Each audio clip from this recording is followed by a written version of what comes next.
குவைத்திலிருந்து தங்க நகைகளை கொண்டு வந்த இந்தியர் ஏர்போர்ட்டில் கைது. அதிக எச்சரிக்கையாக இருங்க. நம்ம குடிக்கக்கூடிய தண்ணீர் பாட்டிலுக்கு தடை விதித்த குவைத் அரசு. டிரைவர்களை எச்சரித்த குவைத் போக்குவரத்து காவல்துறை. அடுத்து பார்த்தீங்கன்னா பாஸ்போர்ட் மற்றும் விசா சம்பந்தமான புது விவரங்களை வெளியிட்ட நம்ம இந்திய தூதரகம். அடுத்து பார்த்தீங்கன்னா குவைத் ஃபுல்லாக தீவிர செக்கிங்கில் ஈடுபடும் குவைத் காவல்துறையினர். இப்படி பல முக்கியமான தகவல்கள் இந்த வீடியோவில் இருக்குது. அதனால் உங்கள் ஃப்ரெண்ட்ஸ் அண்ட் ஃபேமிலிக்கு ஷேர் செய்கிறது மட்டும் இல்லாமல் நம்ம சேனலையும் சப்ஸ்கிரைப் பண்ணிவிட்டு நம்மளுக்கு ஆதரவு கொடுக்கலாம்.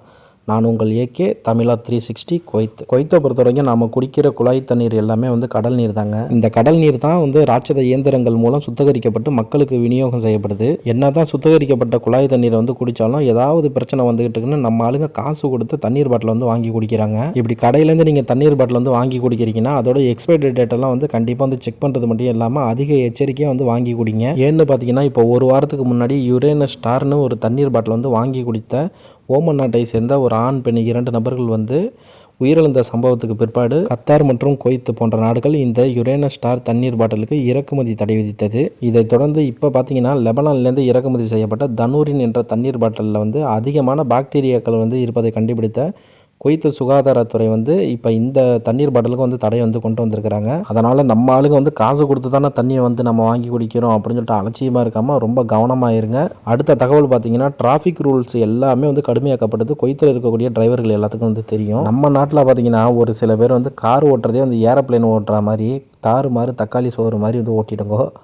அது மட்டும் இல்லாமல் ரெட்டு சிக்னலை மதிக்காமல் ரெட்டு சிக்னல் கிராஸ் பண்ணி போகிறது, ஆப்போசிட் ரோட்டில் லைட் அடிச்சுக்கிட்டு போகிறது, கண்ட இடத்துல யூட்டன் அடித்து திருப்புறது, இது எல்லாம் நம்ம நாட்டில் சகஜங்க. ஆனால் குவைத்தில் அப்படி கிடையாதுங்க. சின்ன தவறாக இருந்தால் கூட தண்டனைகளும் அபராதமும் ரொம்ப கடுமையாக இருக்கும். இங்கே குவைத்தில் இருக்கிற உங்களுக்கே தெரியும். சீட் பெல்ட் போடாமல் போனால் 30 தினார் ஃபைனு. காரை ஓட்டிகிட்டு போகும்போதோ இல்லாட்டினா ரெட் சிக்னலில் நின்றுட்டு இருக்கும்போதோ நீங்கள் கையில் செல்லை தவறி எடுத்துட்டால் கூட 70 தினார் ஃபைனுன்னு சொல்லிட்டு குவைத்தோட ஜென்ரல் டிராஃபிக் டிபார்ட்மெண்ட் அறிவிச்சிருக்கிறாங்க. அது மட்டும் இல்லாமல் டிரைவர்களுக்கு எச்சரிக்கை கொடுத்துருக்குறாங்க. இது மாதிரியான தவறுகள் செய்யக்கூடாதுன்னு. அதனால் நம்ம ஆளுங்க மோஸ்ட்லி கவனமாக இருங்க. வாகனங்களை ஓட்டும் போது ஹெட்ஃபோனோ இல்லைன்னா ப்ளூடூத்தோ போட்டு யூஸ் பண்ணுங்கள். அதான் நம்மளுக்கு நல்லது. அடுத்த நியூஸை பார்த்திங்கன்னா நம்ம இந்திய தூதரகத்துலேருந்து ஒரு அறிவிப்பு ஒன்று கொடுத்துருக்குறாங்க. இனிமேல் நம்ம பாஸ்போர்ட் ரினியூவல் பண்ண போனாலோ இல்லைன்னா விசா சம்மந்தமாக ஏதாச்சும் என்கொயரி பண்ணுற மாதிரி இருந்தால் கூட நம்ம டைரெக்டாக நம்ம இந்தியன் எம்பசி போக முடியாது.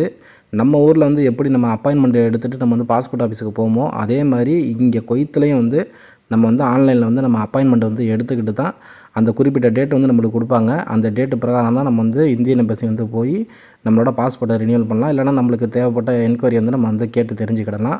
இனிமேல் நீங்கள் பாஸ்போர்ட்டை சப்போஸ் ரினியூவல் பண்ண போனாலோ வேறு ஏதாச்சும் சந்தேகங்கள் உங்களுக்கு இருந்தாலும் இந்தியன் எம்பசியோட அஃபீஷியல் வெப்சைட் மூலிமா நம்ம ஆன்லைன் அப்பாயின்மெண்ட் எடுத்துக்கிட்டு நம்ம இந்தியன் எம்பசிக்கு போயிட்டு வரலாம். இந்த தகவல் தெரியாத நம்ம நண்பர்களுக்கு ஷேர் செஞ்சு விடுங்க. உங்களோட பாஸ்போர்ட் இன்னும் எத்தனை வருஷத்தில் முடியுதுங்கிறத கீழே மறக்காமல் கமெண்ட் செஞ்சு விடுங்க. அதை கடைசியான நியூஸை பார்த்தீங்கன்னா குவைத்திலேருந்து நீங்கள் தங்கம் வாங்கிட்டு ஊருக்கு போகிறீங்கன்னா மிக கவனமாக எச்சரிக்கையாக வாங்கிட்டு போங்க. குவைத்திலிருந்து இந்தியா வரக்கூடிய பயணிகள் ஆண்களாக இருந்தால் 10 கிராம் தங்க நகைகளும் பெண்களாக இருந்தால் 20 கிராம் தங்க நகைகளும் கொண்டு வரலான்னு தற்போது இந்திய கவர்மெண்ட்டோட கஸ்டம்ஸ் டிபார்ட்மெண்ட் ரூல்ஸ் இருக்குது. ஒருவேளை நீங்கள் அதிகமான தங்க நகைகளை கொண்டு வந்தீங்கன்னா அதுக்கு கஸ்டம்ஸ் டிபார்ட்மெண்ட்டில் அதுக்குன்னு சொல்லிட்டு எக்ஸ்ட்ரா டேக்ஸ் கட்டுற மாதிரி இருக்கும். இது தங்க நகைகளுக்கு மட்டும்தான் இந்த டேக்ஸு. இதுவே நீங்கள் பார்த்தீங்கன்னா 24 கேரட் தங்க பிஸ்கெட்டாக இருக்கட்டும் இல்லைனா தங்க காயினாக இருக்கட்டும் நீங்கள் கொண்டுட்டு வந்தீங்கன்னா அதுக்கு ஃபுல் டேக்ஸ் கட்டுற மாதிரி இருக்கும் நம்ம கஸ்டம்ஸ் டிபார்ட்மெண்ட்டுக்கு. தங்கத்தோட விலை நாளுக்கு நாள் அதிகரிச்சுக்கிட்டே போகிறதுனாலையும் இந்தியாவுக்கும் மற்ற வெளிநாடுகளுக்கும் கம்பேர் பண்ணி பார்க்கும்போது தங்கத்தோட விலை நிறையா டிஃப்ரென்ஸ் இருக்கிறதுனாலையும் ஒரு சில பேர் என்ன பண்ணுவோன்னா வெளிநாடுகள்லேருந்து தங்க கடத்தலில் ஈடுபடவும் செய்கிறாங்க. குவைத்தோட அரப் டைம்ஸ் பத்திரிக்கையில் இன்றைக்கி நியூஸ் ஒன்று வெளியாக இருக்குது. குவைத்திலிருந்து ஹைதராபாத்துக்கு வந்த ஒரு பயணி என்ன பண்ணியிருக்கிறாருன்னா 1.8 கேஜி தங்க பிஸ்கெட்டுகளை கடத்தி வந்திருக்கிறாரு. அதாவது நம்ம இந்திய மதிப்பு எவ்வளோன்னு சொல்லிட்டு பார்த்திங்கன்னா ஒரு 2.5 கோடி ரூபா மதிப்புள்ள ஒரு தங்க பிஸ்கெட்டுகளை கடத்தி கொண்டு நம்ம ஹைதராபாத் கஸ்டம்ஸில் மாட்டிக்கிட்டாரு. அதனால் தங்கத்தை அளவுக்கு அதிகமாக வாங்கிட்டு போய் நம்ம ஊர் கஸ்டம்ஸில் மாட்டிக்க வேணாம். முடிஞ்ச அளவுக்கு இங்கே நீங்கள் ஒரு ஜுவல் பர்ச்சேஸ் பண்ணுற மாதிரி இருந்தால் கூட எல்லாத்துக்கும் பில் கையில் வச்சுக்கோங்க.